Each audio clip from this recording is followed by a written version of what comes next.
विश्वनाथ भगवान की जय। महाकालेश्वर भगवान की जय। ओमकारेश्वर भगवान की जय। कबरेश्वर महादेव की जय।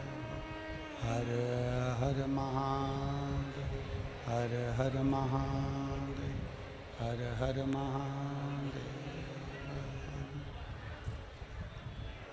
काशी विश्वनाथ ओगरदानी त्रिकालदर्शी कैलाशी अविनाशी भगवान शिव, जिनकी पुनीत पावन शिव महापुराण की कथा संपूर्ण विश्व के कल्याण हेतु बाबा देवाधिदेव महादेव की कृपा से, उनकी करुणा से, उनकी उदारता से आप और हमको सभी को श्रवण करने का सौभाग्य प्राप्त हुआ है। बड़े भाग्यशाली हैं सभी श्रोता भाई बहन जो इस पवित्र पावन शिव महापुराण की कथा को श्रवण करने के लिए फरीदाबाद हरियाणा की ये पवित्र भूमि, जिस भूमि पर स्वयं भगवान कृष्ण गीता का ज्ञान प्रदान करते हैं, ऐसी पवित्र धरा हरियाणा आप और हम सब मिलकर भगवान देवाधिदेव महादेव की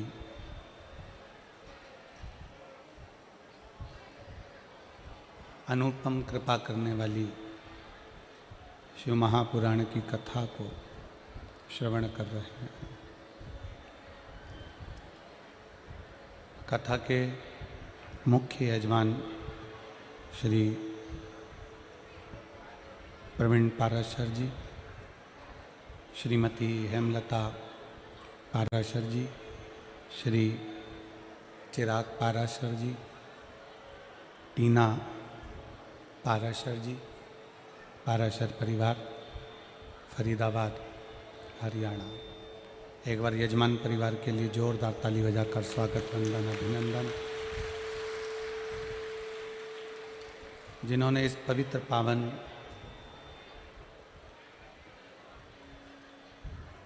शिव महापुराण की कथा का लाभ आप हम सबको दिया है।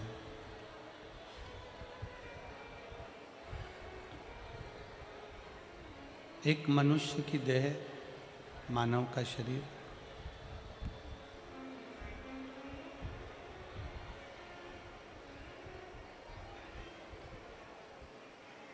और दूसरे नंबर पर ये भगवान शिव की अविरल भक्ति।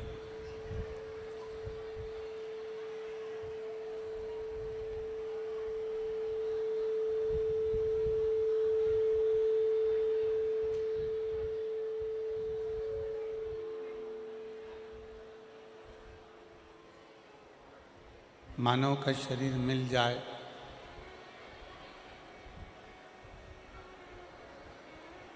और मालूम पड़े कि हम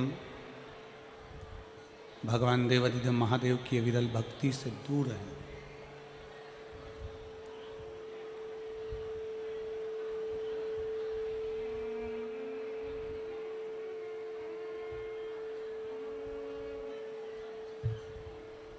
तो फिर ये संसार सागर में जन्म लेना हमारा व्यर्थ है।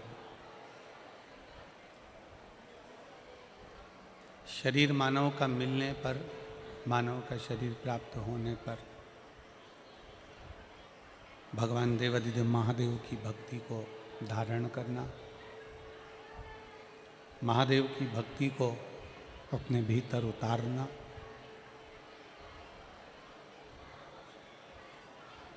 अगर शरीर मनुष्य का मिल गया और मनुष्य का शरीर मिलने पर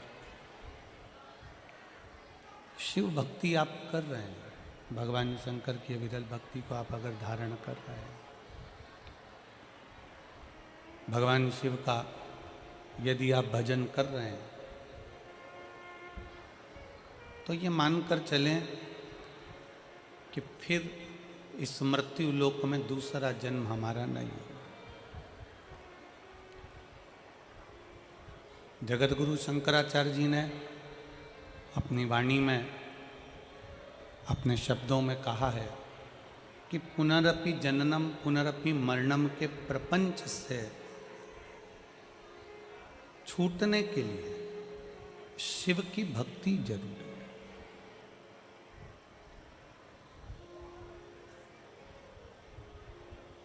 भगवान शंकर की अविरल भक्ति जरूरी है।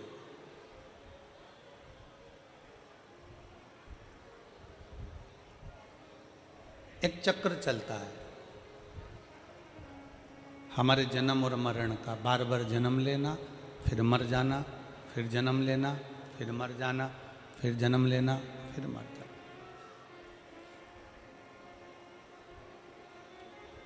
ये जन्म और मरण का जो चक्र है, इस चक्र का पहिया शिव रोक सकते हैं। इस चक्र का पहिया भगवान देवाधिदेव महादेव रोक सकते हैं, और केवल वो रुकता कैसे है? आपके शंकर का गुणगान करने से। आप अगर शिव जी के मंदिर जा रहे हो, शंकर की भक्ति कर रहे हो, शिव की भक्ति को अपने हृदय में उतार रहे हो, धारण कर रहे हो, तो समझ लो कि आपका बार बार फिर जन्म नहीं होगा।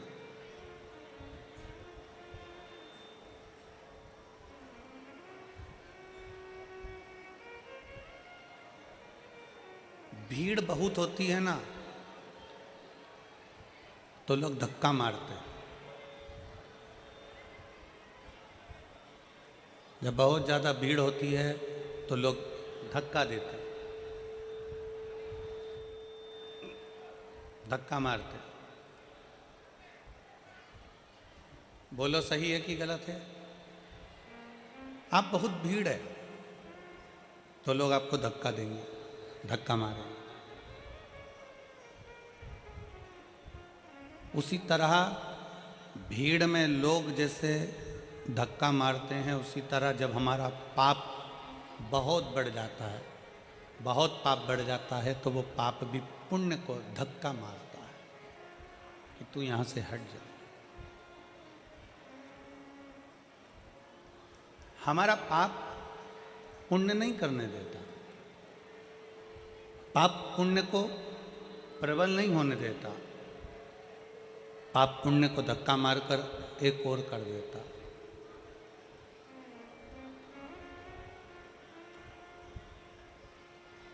शिव महापुराण की कथा कहती है कि बहुत भीड़ होने पर लोग धक्का देते हैं, उसी तरह पाप भी पुण्य को धक्का देता है कि तू एक और हो जा, इसको पाप करने दे, इसको पाप और बढ़ाने दे, पाप जब बढ़ेगा तो ये अच्छा कर्म अगर करेगा तो इसको भगवान की शरणागति मिल जाएगी, और अगर पाप ही पाप करता रहेगा, बेकार ही बेकार कर्म करता रहेगा तो फिर भटक जाएगा।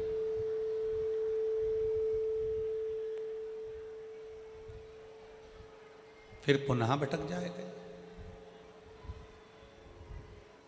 तो शिव महापुराण की कथा कहती है जैसे भीड़ धक्का देती है, बहुत भीड़ होने पर धक्का लगता है, उसी तरह शिव महापुराण की कथा कहती है जब हम भगवान शंकर को एक लोटा जल समर्पित करते हैं, शिव जी की अविरल भक्ति को धारण करते हैं, शंकर भगवान के भजन में हम डूबे रहते हैं, श्री शिवाय नमस्तुभ्यम हम जपते रहते हैं, भगवान शंकर का गुणगान करते रहते हैं, तो भगवान शिव भी हमें उन्नति की ओर बढ़ाने के लिए, आगे बढ़ाने के लिए एक थोड़ा सा धक्का मार ही देते हैं और हम उन्नति की सीढ़ी पर चढ़ ही जाते हैं।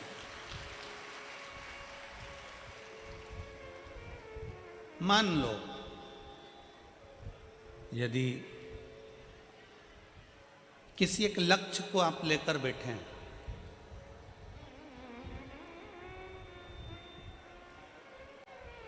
बाबा हमारा ये काम कर देना, बाबा हमारा ये कार्य पूर्ण कर देना, बाबा हमारा ये कार्य पूर्ण कर दीजिए, बाबा ये हमारा काम है आप पूरा कर देना, आप ये कृपा कर देना, आप ये दया कर देना, आप ये करुणा कर देना। शिव महापुराण की कथा कहती है अगर आपका वो कार्य नहीं हुआ, मान लो तुमने मेहनत भी करी, सब कुछ करा, खूब मेहनत कर कर तुम आगे भी बढ़ गए, सब कुछ हो गया और तुम्हारा वो कार्य जो तुमने सोचा था वो नहीं हुआ, तो भगवान शंकर को उसके लिए भी धन्यवाद देना।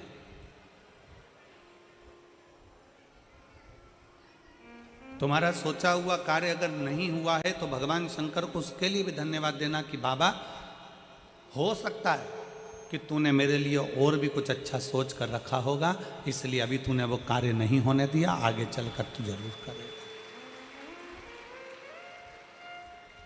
हम ये विचार ना करें, हम हमारे मन में ये भाव उत्पन्न ना करें, हमारे मन में ये विचार लेकर ना आए, हमारे मन में हम ये भाव लेकर ना आए कि बाबा ने हमारी नहीं सुनी या बाबा ने हमारे लिए कार्य नहीं किया ना।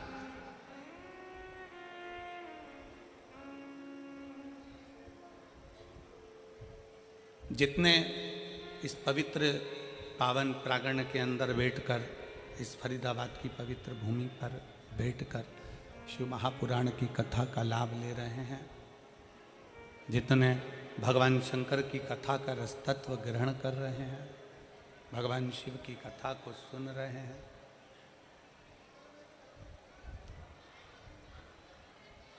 आप अपने मन में एक भाव लेकर आओ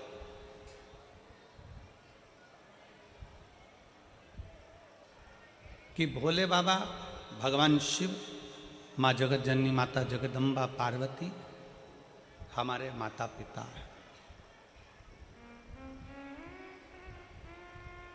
और हम छोटे से एक बच्चे हैं, हम बहुत बड़े नहीं, हम बहुत छोटे हैं। बड़े बने रहने में कहीं ना कहीं तकलीफ हो जाती है, छोटे बने रहने में कोई तकलीफ नहीं। यहाँ जितने बड़े बड़े बैठे हैं ना, जितने यहाँ पर बड़े बड़े अधिकारी बैठे हों, फैक्ट्री के मालिक बैठे हों, जितने पदाधिकारी गण बैठे हों, जितने 2-4 मकान, बंगला, गाड़ी, जमीन, जायदाद के खूब पैसे वाले भक्त बैठे हों, तो उनसे पूछना कि एक साधारण सा भक्त और एक धनपति, दोनों में क्या अंतर है? जो ज़्यादा बढ़ता चले जाता है, मानसिक टेंशन उसको बढ़ता चले जाता है। जो साधारण है, एकदम छोटे से मकान में रह रहा है, अपनी ज़िंदगी मस्त होकर जी रहा है, 2 रोटी प्रेम की खा रहा है, गाड़ी है, धर्मपत्नी, बच्चे अच्छे से पढ़ाई भी कर रहे हैं, सब कुछ अच्छी ज़िंदगी जी रहा है, उसको कोई टेंशन नहीं, वो अपना जीवन जी रहा है।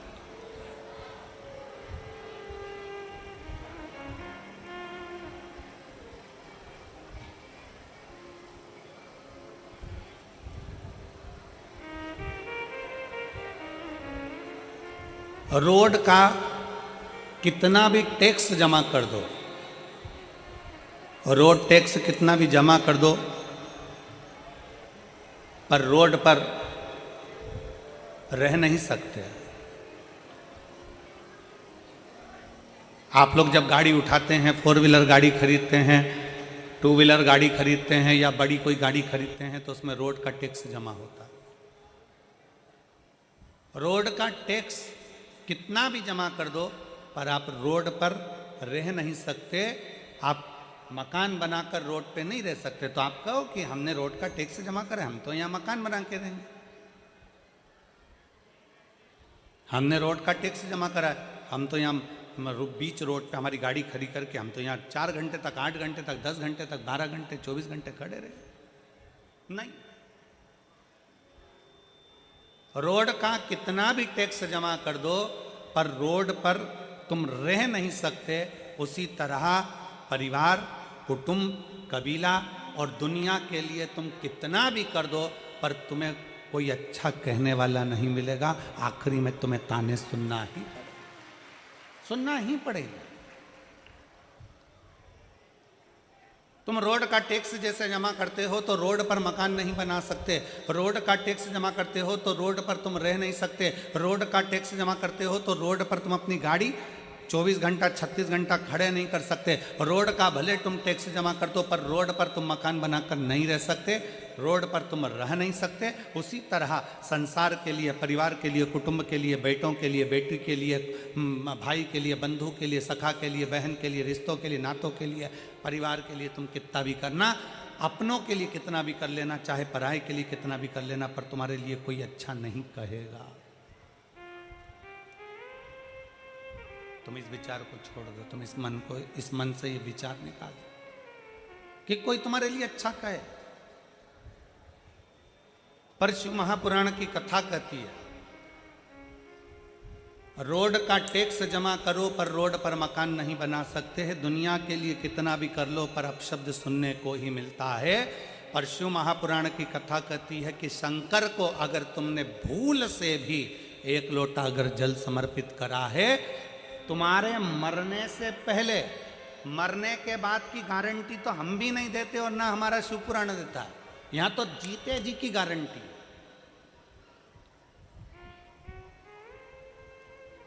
कई लोग कहते हैं कथा सुनोगे तो बैकुंठ चले जाओगे, बैकुंठ में तुम्हारा निवास होगा। हमने अपनी व्यासपीठ से आज तक नहीं कहा कि तुम बैकुंठ जाओगे कि नरक जाओगे, क्योंकि हम खुद भी जाकर देख के नहीं आए। तो तुमको काय को बोले कि तुम बैकुंठ जाओगे कि नरक जाओगे?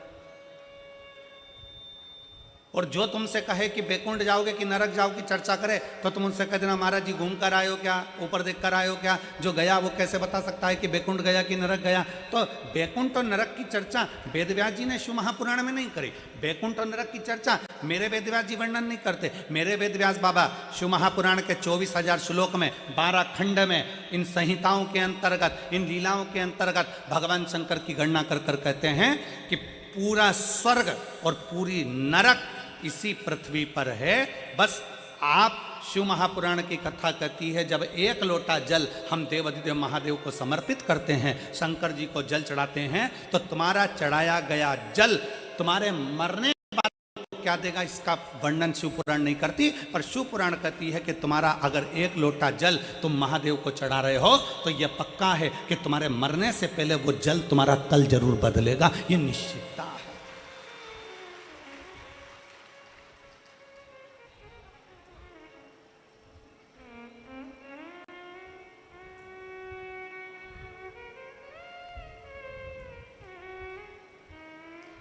वो जल तुम्हारा कल बदल सकता है।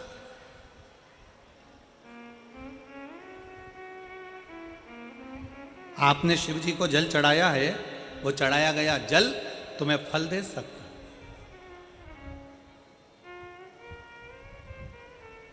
पौधे किस किस के यहां लगे हैं? पौधे, गमला, काय का भी पौधा लगा है, लगा तो है तुम्हारे घर में। पौधे जिन जिन के यहां लगे हैं, रोज पानी देते हो कि नहीं देते हो? जम के बोलो जरा, जम के देते हो? फल रोज आते हैं क्या उसमें? जम के बोलो, नहीं। फूल रोज आते हैं क्या उसमें? नहीं। फल भी समय पर आएंगे, फूल भी समय पर आएंगे। कर्तव्य तुम्हारा है कि पौधे में रोज पानी देना है, फल भी आएगा, फूल भी आएगा, समय आएगा तो फल फूल दोनों प्राप्त होंगे। बस पौधे में पानी डाले जाओ तो फल फूल तुम्हें मिलेंगे जरूर। तुमने पानी डालना बंद करा तो फल फूल तुम्हें प्राप्त नहीं होंगे। उसी तरह शंकर पर एक लोटा जल चढ़ाए जाओ, चढ़ाए जाओ, चढ़ाए जाओ, मेरा भोले बाबा उसका फल तुम्हें जरूर देगा। थोड़ा समय लग सकता है, निश्चित समय पर देगा, देगा। थोड़ा समय लग सकता है, थोड़ा समय लगेगा।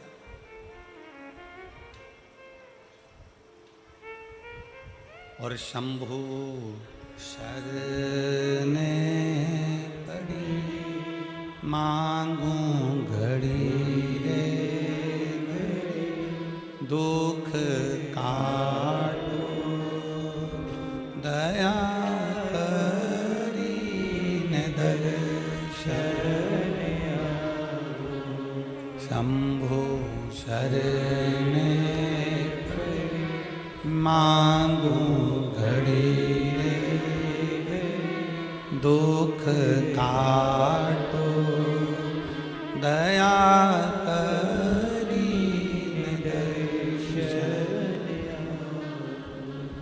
थोड़ा समय लग सकता है। जल चढ़ाते जाओ, पौधे में जल डाले जाओ, वृक्ष के नीचे पानी चढ़ाए जाओ, फल आएगा। पौधे में जल डाले जाओ, फूल जरूर आएगा। उसी तरह शंकर पे एक लोटा जल चढ़ाए जाओ, प्रतिदिन चढ़ाओ, एक ना एक दिन उसका फल जरूर आएगा और तुम्हारा कल्याण जरूर होगा।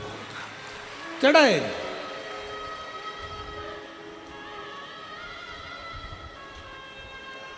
कोई जल्दी बनता है, कोई लेट बनता है। शंकर को जल चढ़ाने वाला एक दिन सेठ जरूर बनता। थोड़ा समय लग सकता है, थोड़ा आगे पीछे हो सकता है, थोड़ा समय आगे पीछे होगा, पर होगा जरूर।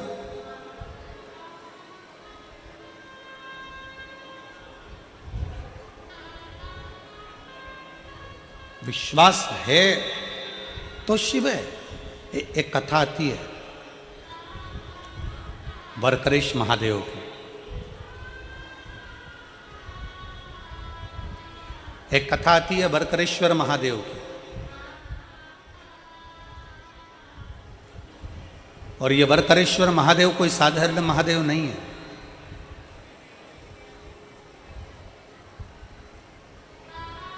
एक बड़ा सुंदर सा चरित्र आता है।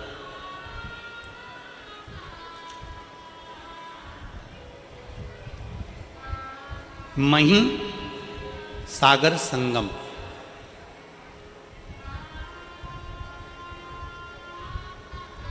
दुनिया का एक ऐसा तीर्थ मही सागर संगम, जहाँ पर मही नदी सागर में जाकर मिलती है, तो उसको मही सागर संगम कहते हैं।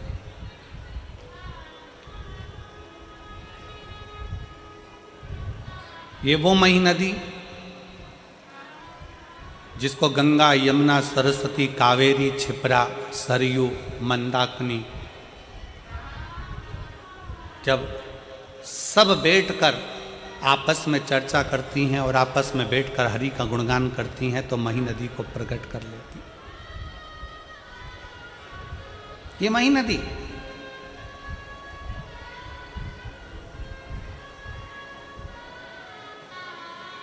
मध्य प्रदेश से निकलती हुई, राजस्थान से होती हुई सागर में जाकर मिल जाती है, सागर में पहुंच जाती है। जहां पर सागर से उसका संगम हुआ है उसे मही सागर कहते हैं। मही सागर संगम एक ऐसा तीर्थ जहां भगवान शंकर के 4 शिवलिंग विराजमान है, जिसमें से एक स्वयं षडानंद कार्तिकेय जी, जिसको स्थापित करिए स्तंभेश्वर शिव महाराज भगवान शंकर। दूसरा कल कथा सुन रहे थे काल भीति की। एक शिवलिंग काल भीति ने प्रकट किया वहां पर महाकाल के।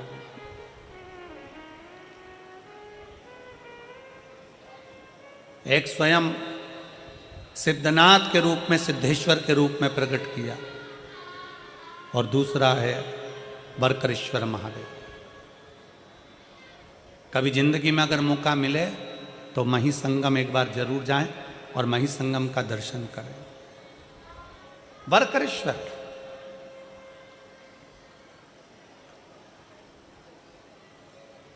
गुजरात की पवित्र भूमि पर जाकर ये मही नदी सागर में जाकर समाहित होती है। ऐसा पवित्र भूमि है वहां मही सागर।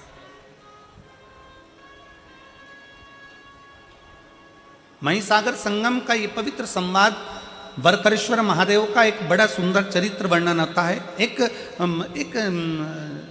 भटकती भटकती एक बकरी भटकती इस पवित्र महिसागर संगम के पास पहुंच जाती है। अब चींटी को नहीं मालूम है कि मथुरा कौन सा है, कि वृंदावन कौन सा है, कि काशी कौन सा है, कि द्वारका कौन सा है, कि जगन्नाथ कौन सा है, कि बद्रीनाथ कौन सा है, कि केदारनाथ कौन सा है, कि रामेश्वरम कौन सा है। ये चींटी को नहीं मालूम, पक्षी को नहीं मालूम कि कहाँ द्वारका है, कहाँ जगन्नाथ है, कहाँ काशी है, कहाँ मथुरा है। जीव जंतु को नहीं मालूम कि कहाँ कौन सा तीर्थ है। केवल एक मानव, मनुष्य, मानव का देह, मानव का शरीर, जिसको मालूम है कि मथुरा कहाँ है, जिसको मालूम है काशी कहाँ है, जिसको मालूम है गोवर्धन कहाँ है, जिसको मालूम है वृंदावन कहाँ है, जिसको मालूम है उज्जैनी कहाँ है, जिसको मालूम है सोमनाथ कहाँ है, जिसको मालूम है नागेश्वर कहाँ है। केवल एक मानव, मनुष्य।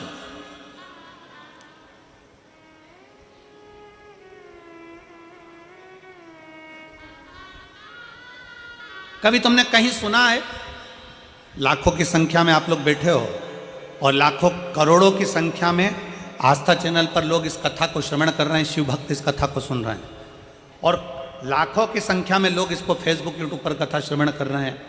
5 दिन की ये फरीदाबाद की शिव महापुराण की कथा, लाखों करोड़ों भक्त देश में और विदेश में बैठकर इस कथा को सुन रहे हैं। कभी किसी ने सुना कि गाय को ले जाकर तीर्थ कराओ, कभी किसी ने सुना चींटी को ले जाकर तीर्थ कराओ, कभी किसी ने सुना कि कुत्ते को ले जाकर तीर्थ का स्नान कराओ, कभी किसी ने सुना पशु को ले जाकर तीर्थ का स्नान कराओ, कभी किसी ने सुना कि पक्षी को तीर्थ का स्नान कराओ। केवल सुनने में मिलता है तो केवल इतना मिलता है कि मनुष्य इस तीर्थ में जाकर स्नान करे। मनुष्य, मानव शरीर, ये मनुष्य जाए और तीर्थ का दर्शन करे, मनुष्य जाए और तीर्थ में स्नान करे। क्यों? क्या चींटी के लिए तीर्थ नहीं है? क्या चींटे के लिए तीर्थ नहीं है? क्या पशु के लिए तीर्थ नहीं है? क्या पक्षी के लिए तीर्थ नहीं है? केवल एक मनुष्य के लिए क्यों लिखा कि मानव तीर्थ में जाए?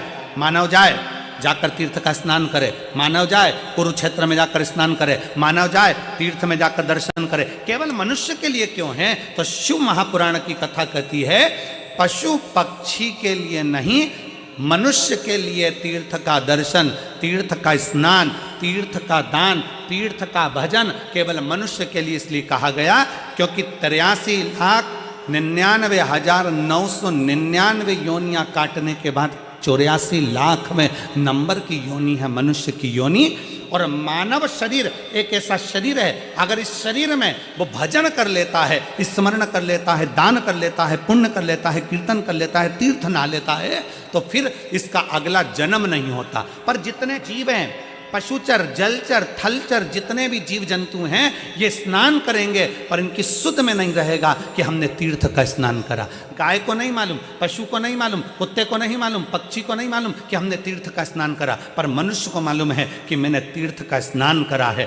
तीर्थ का स्नान करा है तो वो मरने के बाद भी ऊपर जाकर भी यमराज के सामने जाकर खड़े होकर कह सकता है कि मैंने कुरुक्षेत्र का स्नान करा था, मैंने यमुना का स्नान करा था, मैंने गंगा का स्नान करा था और तूने मुझे नरक में पटक दिया। वो ऊपर जाकर भी कह सकता है, वो जीवात्मा वहां पर भी बोल सकती है कि मैंने तीर्थ का स्नान करा था। और शिव महापुराण की कथा कहती है अगर भूल से भी, शिव महापुराण का बड़ा सुंदर चरित्र कहता है कि जैसे तीर्थ में पशु पक्षी जीव जलचर थलचर वायुचर को नहीं मालूम रहता कि वो कहाँ है, शिव महापुराण की कथा कहती है अगर भूल से भी अगर कोई कुत्ता, कोई पशु, कोई पक्षी, कोई जानवर, कोई जलचर, कोई थलचर 12 ज्योतिर्लिंग में से किसी एक ज्योतिर्लिंग में अगर जन्म भी ले लेता है तो फिर उसका अगला जन्म नहीं होता, वो जीव उसी जगह से तर जाता है। से तर जाता है। कितना सुंदर कहा, एक गाली लोग दे देते हैं, हाइट तुझमें अकल नहीं है, तू स्वान है, तू कुत्ता है, तू गधा है, और लोग लड़ने बैठ जाते हैं। अगर जिसने गाली दी है ना, उससे कहो भगवान से प्रार्थना करना, अगर स्वान भी बनाए ना, कुत्ता भी बनाए ना, उस विश्वनाथ की भूमि वाराणसी का बना देना। अगर मुझे गधा भी बनाए तो भगवान से प्रार्थना करना कि हरिद्वार का बना देना। कम से कम गंगा की रज मुझे लगेगी, काशी विश्वनाथ के गंगा की रज मुझे लगेगी, उज्जैनी की रज मुझे लगेगी, कुबरेश्वर धाम की रज मुझे लगेगी, तो मैं भी तर जाऊंगा। अगला जन्म मेरा फिर संसार में नहीं होगा। बनाना तो ऐसा बना, बनाना तो ऐसा बना।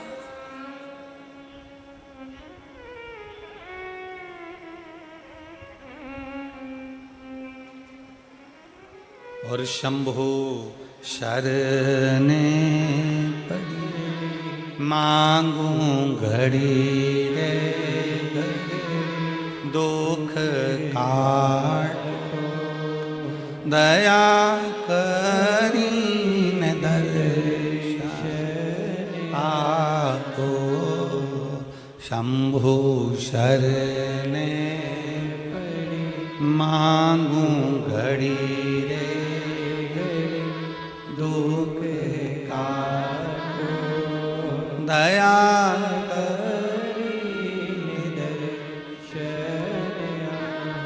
शिव कथा कर रही है, भगवान शंकर का संवाद कर रहा है, शिव महापुराण कर रही है। बकरी को नहीं मालूम था कि ये महिसागर संगम है।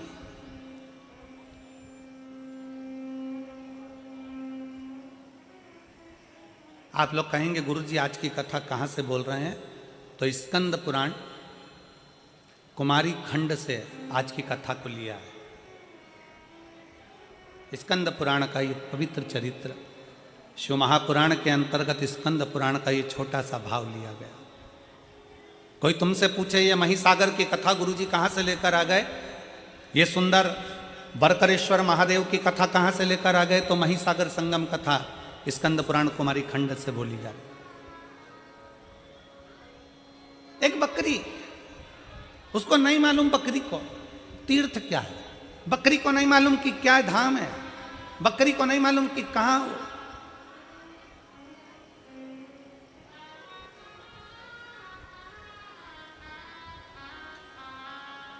शिव महापुराण की उमा संहिता कहती है कि जिस स्थान पर शिव महापुराण की कथा होती है, बाबा भोलेनाथ की कथा जिस जगह पर होती है, जिस स्थान पर होती है, उस स्थान के पास में जितने जीव रहते हैं, जलचर, थलचर, वायुचर, पशु, पक्षी, जानवर, मनुष्य तो छोड़ो, जो जीव भी रहते हैं, शिव महापुराण की कथा कहती है उसका भी अगला जन्म नहीं होता, वो भी तर जाते हैं, वो भी तर जाते हैं। एक पत्र है,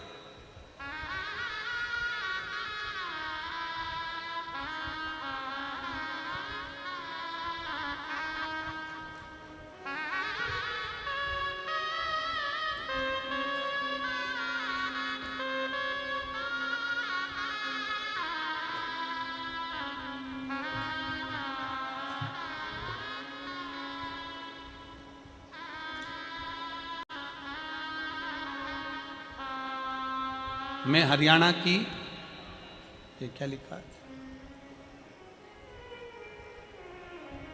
प्रिय इज्जर जिले के असदपुर खेड़ा की रहने वाली,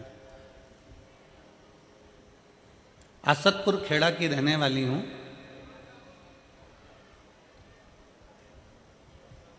मैं 3 साल से, ये पत्र जिसने दिया है राम जी का फोटो बना है, जिनने दिया है वो अगर बैठी हो तो हाथ हिला सकती है।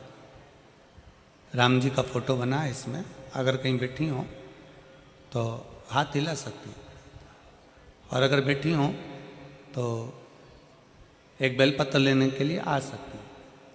मैं 3 साल से सरकारी नौकरी की तैयारी कर रही थी गुरुजी। मैंने 3 साल पहले पेपर दिया, उसमें भी मेरा सिलेक्शन नहीं हुआ। 3 साल तक मैं रेगुलर पेपर देती रही पर मेरा कोई सिलेक्शन नहीं हुआ। गुरुदेव अब मैं करूं तो करूं क्या? तब मैंने आपकी कथा सुनना प्रारंभ करी और आप कहते हो कि दिल से पढ़ो, दिल से अध्ययन करो, 4 गुना पढ़ाई करो और 4 गुना अध्ययन करो। मैंने वो भी कर कर पढ़ाई करी, एग्जाम दिया, पर उसका भी कोई रिजल्ट नहीं। अब करूं तो करूं। तब मुझे मन में आया कि सीहोर वाला गुरुजी कहता है कि पशुपतिनाथ का व्रत करो, और मैंने पशुपतिनाथ का व्रत करना प्रारंभ करा। गुरुदेव आप कहते हो कि पंडाल में बैठकर कथा का रसपान करो। मैंने पंडाल में बैठकर भी कथा का रसपान किया, और बाबा ने क्या मुझे दिया पंडाल में बैठ के कथा सुनने का फल। शायद दुनिया के लोग कहते होंगे कि पंडाल में बैठकर कथा सुनना, हम कहते हैं पंडाल नहीं, जिस जगह पर शिव महापुराण की कथा होती है वो पंडाल नहीं, वहाँ की मिट्टी कंकर शंकर बन जाती है और बाबा हमारी बात को सुनता है। गुरुदेव हमने कथा सुनना प्रारंभ करी, पंडाल में बैठकर पशुपतिनाथ का व्रत किया, और बाबा की कृपा से जो 3 साल पहले मैंने एग्ज़ाम दिया था, उस 3 साल पहले के एग्ज़ाम का रिजल्ट आ गया, और बाबा की कृपा से मैं हरियाणा पुलिस में भर्ती हो गई। मैं बाबा को यहाँ धन्यवाद देने के लिए आई। एक शिव तत्व लाइन अच्छी लिखी है, आप और हम गुनगुनाते हैं। और अभी मेरी ट्रेनिंग गुड़गांव में चल रही है। खाली ना जाता कोई दर से तुम्हारे, खाली ना जाता कोई दर से तुम्हारे, मैं भी खड़ी हूँ नन्ही बाहें पसारे, अपने से लगा लो, लगा लो, गिरा जा रहा हूँ, उठा लो, भोले अपने दर से अब तो ना टालो, गिरी जा रही हूँ, उठा लो। एक विश्वास अपने भीतर दड़ी करे,